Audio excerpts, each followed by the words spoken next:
Abhishek Lodha, the MD and CEO at Macrotech Developers, joining in on the show right now. Abhishek, hi, good morning. Good to have you on the show. Hope all things well. We haven't spoken in a while. Good morning, Aisha. Good. No, thank you. All has been well. God is kind, and I hope you and all your colleagues and families have also been keeping well. It's been a tough time for all of us, but thankfully, as vaccinations have picked up, there seems to be, at least healthy outlook for the next few months. Yes, indeed. All things well. Thanks so much for your wishes. It's been a healthy quarter as well for you, Abhishek. In fact, not just you, the entire real estate space has been abuzz with all the sales data that we've been, getting our hands on. Help us understand how the quarter went by was, because it doesn't seem that the real estate industry at least was hit because of the second wave. There clearly was a key difference between April and May versus June. June was a very strong month, I would say as strong as what we saw in January, February, March, which was a really strong quarter when COVID was clearly not on our kind of vision panels. April and May was hit quite a lot. Other than construction activity, almost all sales, other things were affected because clearly all of our minds were with how to deal with COVID and how to get our nation out of that difficult situation we were in. But the rebound from June onwards has been very strong, much stronger than it was after the first wave. And I think it goes back to the fact that the organized sector, whether corporates or medium-sized enterprises, which are the key buyers of housing, whether the people working in those companies, whether the people who have indirect employment with those companies, or the owners of those companies, all of us have taken an emotional and a health hit, but the financial hit on the organized sector has been quite muted, and therefore the resilience of home buying has continued to remain strong. We do think, given the overall picture on supply and demand, that housing is at the start of a multi-year bull run, and we shouldn't really be comparing the numbers that you're seeing right now with what we saw in 17, 18, 19, but go back to 12, 13, and 14, where the buoyancy was a lot stronger and supply and demand was a lot more balanced. And we think that kind of buoyancy will come back to the sector over the next 12 months. Abhishek, that's quite interesting insight that you've just given us. What gives you this kind of optimism that residential property is now at the cusp of a multi-year bull run? Is it purely because all of us are working from home and we need larger spaces? Or is it more coming in from the affordability push? Your interest rates going low, stamp duty cuts, what have you? So three important factors. First and foremost is affordability. Affordability in our country at about 3.3 to 3.5x is the best it's ever been, supported by very attractive home loan rates, and mortgage loans continue to be the best performing asset class for most lenders, and therefore lenders continue to focus on increasing their presence in mortgage home loan financing. So that's very good. Home prices have not really moved up between 2014 and 2020. So 5 or 6 years, you've had that. While incomes have grown, prices have not grown, which has supported affordability. So point number one is very good affordability. Point number two, of course, is the increase in the demand for housing through a combination of us working from home and realizing that our homes are not necessarily fit for purpose. We don't really have the space, whether the workspace or the outdoor space that we really need. And even going forward, even if COVID becomes, a milder impact on our lives, we still are going to do a little bit more from our homes. Working 5 days a week from the office is not likely to be the normal. And therefore, people do want bigger, better homes. The third, and I would say the most important change over the last 12 months has been the consolidation in the real estate housing industry. After the IL&FS crisis of late 2018, early 19, all the NBFC lending to the sector has moderated, become a lot more disciplined.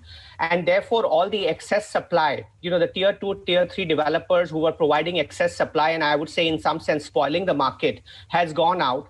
You have really a shortage of ready supply. You have a shortage of high quality supply. And when people see that, they realize that prices are already starting to move up. And that leads to an increase in demand. Real estate is one of the few sectors where a moderate price increase actually leads to an increase in demand. And with all those three things, great affordability, increased demand for the use of the home, and a moderation in supply driven by the consolidation in the industry, gives us confidence that this industry will start contributing in a much more meaningful way to national economic growth, just like it has done in other countries, for example, the US, UK, China, and so on. Okay, so that's one part, which is the customer end and the big picture. But what does this surge in demand mean for a developer? Is this unsold inventory which is getting sold, or this is an indication that a fresh development cycle also has started at your end? It's a mix. I think the preference in most markets is to buy ready inventory wherever it is available. There is the second layer, which is only for, I would say, the top 2 or 3 developers in every city, where when they start new projects, the sales are happening. Luckily for us, we are by far the largest developer in the Mumbai region. And our brand credibility and delivered track record means that when we launch new projects, which for example, we had about 9 lakh square feet of launches in the previous quarter, the response is quite strong. We overall have a launch pipeline of about 4.5 million square feet, 45 lakh square feet for this fiscal year. And we do believe that will kind of complement the sale of our ready and close to completion inventory. But what is important for us is that we have about 7,500 crores of ready inventory. And in addition to that, we have another 10 to 12,000 crores of inventory, which is fairly advanced. So we can provide to the market at very different price points, right from affordable housing to premium housing, this ready or close to ready inventory, which I think is the need of the hour for the consumer because they want to upgrade quickly. Two things have happened. One is that the stamp duty benefit, which was there till 31st of March in Maharashtra, that's gone away. And second is that commodity prices, whether it is steel or cement, rubber or copper, everything has gone higher. So what does it mean for your pricing and also for the ready-made inventory? Very important and relevant questions.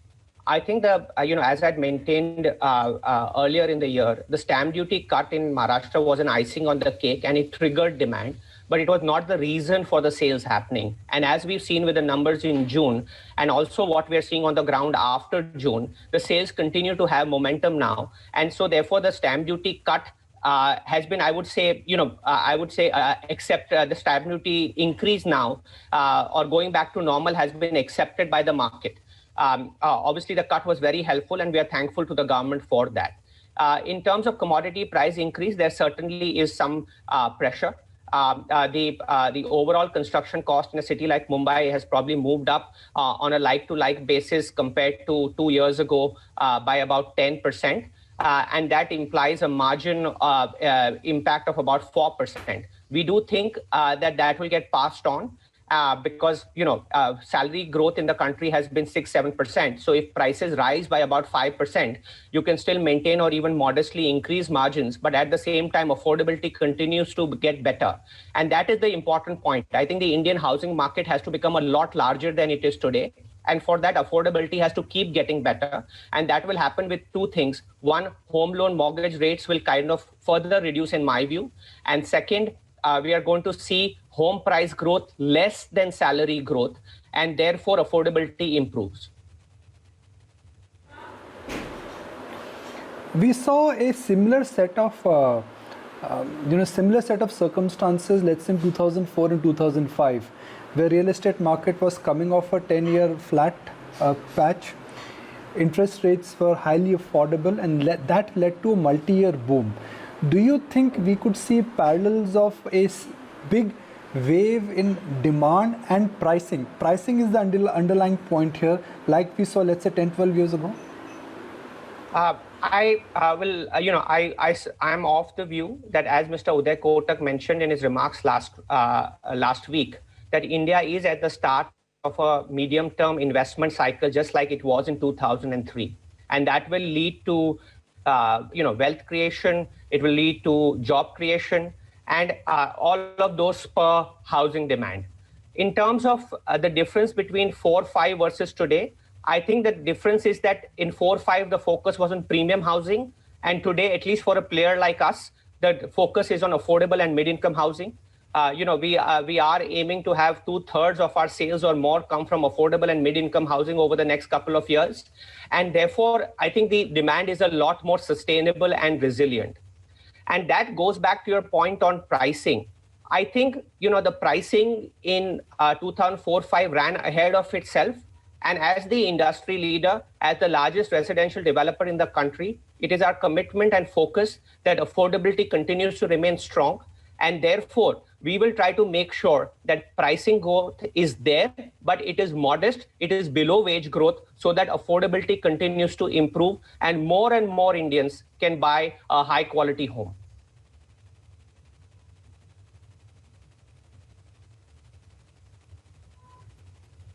Abhishek, I want to know about inventories. Have you seen a good winding down of sorts of your real estate inventory thanks to the spurt in sales that we've seen in these last few months? And also talk to us about the new projects that are lined up. We understand that you have 5 million square feet of projects lined up during the year. Yes, as I mentioned earlier, sales of ready or close to ready homes has been very strong. And that clearly means that our ratio of ready inventory has continued to deplete because, readiness takes long time and sales have been much stronger over there. And that was what I was fundamentally saying earlier. People want ready or close to ready homes, and it takes a long time to build ready or close to ready homes.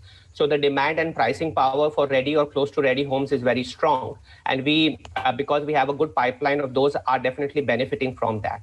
In terms of our launch pipeline, we have about 45 lakh square feet, 4.5 million square feet of new launches, largely focused on the residential segment across price points, but focusing or growing more in the mid-income and affordable segment. Parts of the Mumbai region where we were not present, for example, western suburbs, we are going to do quite a bit more. We are also starting up in Pune. So, as our stated strategy is to make sure that we serve every part of Mumbai region, MMR, as well as the Pune region, this is where we are going to grow. Separately, we are seeing a lot of interest and traction in our digital infrastructure platform. That is things like logistics for e-commerce, warehousing, data centers, and light industrial. We think that, that platform of ours, which has started showing a lot of traction, we started on that about 2.5 years ago, is going to again be a source and a driver of growth for our company. And that is, the benefit of the digitization of our economy.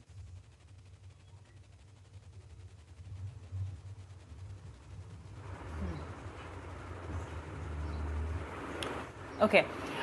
You've given quite an optimistic guidance and view on the digital infrastructure space, things like warehousing, data center, industrial parks. I want to know that, keeping residential aside, what are your ambitions on this front and what sort of potential do you see here? So we started on digital infrastructure about 2.5 years ago in partnership with ESR on a 90-acre park. Since then, ESR is one of Asia's largest logistics players listed on the Hong Kong Stock Exchange. Since then, we've grown that quite a bit on our own, and now almost 275 acres has been monetized or under development. We've seen a lot of grade A international players take up space from us. People like Flyjack, which is a subsidiary of Hitachi. People like so many other companies, international companies from US, France, and so on. And we are also starting to now see a large number of e-commerce players wanting to take up space over there. So really our focus on the digital infrastructure started with Palava, where we have earmarked quite a large tract of land, which is probably the best quality land in the country, close to the Navi Mumbai airport, not far from JNPT, which is India's largest port, and completely clear title, great infrastructure, and so on. As the demand in Palava has grown, we have seen interest from international players, sovereign funds, and other such players who want to partner with us to expand this platform into other locations. So we are working on that platform now, and probably over the next 3 to 4 months, we will come to a conclusion on that platform. And as that platform progresses, we will be able to roll out our learning into other locations too in a capital light manner, but capitalizing on the fact that the company will have an annuity income stream to complement its residential business. Sure. Abhishek, now that you're a listed entity, what the market would want to know, while you've reduced your net debt by about 3,641 crore rupees, wanted to understand what's happening on land bank monetization. You know, you had guided, I recall, a less than 10 crore debt by March 22 and net debt zero in another 3 years. What's the debt reduction plan and timeline looking like? We continue to remain committed to those timelines that you mentioned, getting our debt below 10,000 crores by the end of this fiscal and moving to a position of being very, very low leverage towards net debt zero over the next, to be a net debt zero company by FY24. And using the strength of our balance sheet at that point in time to really have sustainable long-term growth. Over the last 3 months, we've reduced debt by over 3,600 crores. Our overall cost of borrowing has fallen by 70 basis points. And we continue to remain track not only to come below 10,000 crores of debt by fiscal 22 end, but also to substantially reduce our cost of borrowing, which will give great strength to our balance sheet. We had a 2-notch rating upgrade from India Ratings a couple of months ago, and we continue to pursue further upgrade in ratings. So overall, given the improvement in the business on the ground, the fact that our digital infrastructure platform is allowing us to monetize the large land holdings that we have, the reduction in our debt, the reduction in our cost of debt, all of those make us believe that we will be well on track to achieve the goals that we've laid out on being a very, very prudently managed balance sheet.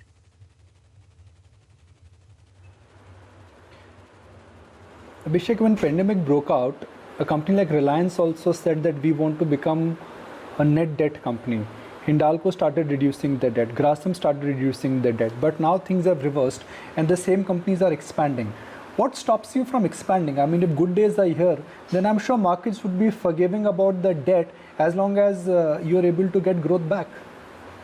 I think growth, we're luckily at a point where we can pursue growth, but in an optimal capital manner. As you noted in your opening remarks, we've done 4 JDAs just in 1 quarter, totaling to a top line value of 3,500 crores. We continue to see a very, very robust JDA pipeline driven by the strength of our brand and our operating capability. And we will be adding approximately 2 JDAs every quarter, which, a total between themselves on an average 1,500 crores a quarter. So on an annualized basis, 6,000 to 7,000 crores of new residential inventory will be adding. So that is, I would say, gives us a very robust capital light manner of expanding. Similarly, on the digital infrastructure side, a lot of the growth is happening in Palava, where we already own the land, and actually our land is getting monetized. So actually it becomes net cash positive. Even though we are growing, we are doing it in a net cash positive way. And when we expand outside Palava and digital infrastructure, we will do it in partnership with a very, very high quality capital partner, one or more. And that will again be growth in a capital light manner. As a company, we have learned from our mistakes. We were over leveraged, and we do want to make sure that we are very prudently leveraged. So we are pursuing growth, but we are pursuing it in a manner which makes sure that we have a bulletproof balance sheet. And going forward, of course, we will engage with our stakeholders. We have other opportunities to understand how to fund our growth, including the fact that we will have over the next 3 years, further equity issuance to do. But our commitment to have a rock solid balance sheet is highest. For the next 2 or 3 years, if one has to look at the top line contribution, which will come from pure lease rentals, whether it's in the digital infrastructure or long-term lease, and pure sale of inventory, how will that mix change? Because ultimately markets would also like to say, look, for your group, how much income is annuity based, which is regular irrespective of the cycle? See, we are a housing company, and our business will continue to be driven by housing. I would suspect about 80 to 85% of our sales, even 3 years out, will come from housing.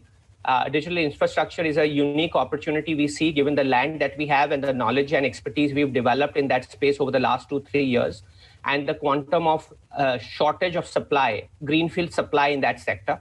And we will, like I said, build out on that, but that will be, I would say, a separate entity in which MDL also has a holding, Macrotech Developers has a holding, and other capital partners have a holding. But within Macrotech, the focus will be housing, more on affordable and mid-income housing, as we mentioned earlier, at least 2/3 to 70% of our sales coming from that segment.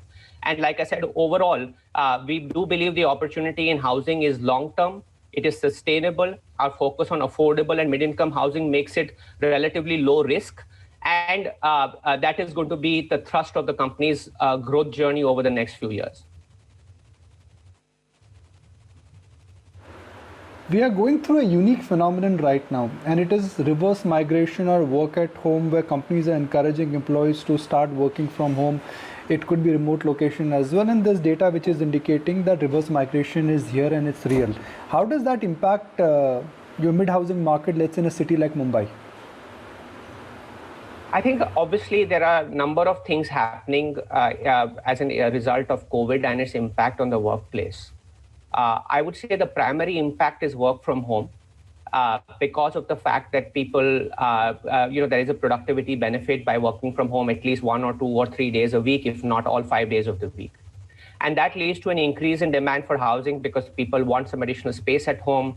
They're going to spend more time at home. They need the home to be of better quality. Therefore, they want to buy only from a tier 1 developer. They need it better maintained. Again, our pedigree in maintenance and running the operations after handover, is very attractive to buyers. In terms of reverse migration back to smaller towns, I think that is a trend which has been seen, but I think that is got to do more at I would say the starting category of housing buyers. These people typically tend to be renters, and therefore the impact on home buying is not so strong. Our general belief is that work from home will settle at lesser days in the office, but it won't settle at never come to the office. And therefore, we believe that work from home is a significant net positive for housing demand in urban areas like Mumbai. People don't come to Mumbai and live only for work. They come here because of the quality of the education for their children, healthcare, a safe living environment, retail and entertainment options, and a great work culture. And I think all of those reasons, people will continue to want to live in Mumbai because ultimately you want to be in the marketplace when you want to get a new job, when you want to get a promotion, you want to be in front of your manager. So moving out of Mumbai in large numbers because of work from home, while I respect some of the numbers that are out there, on the ground we are seeing that people who are in Mumbai want to continue living in Mumbai, but spending more time working from home.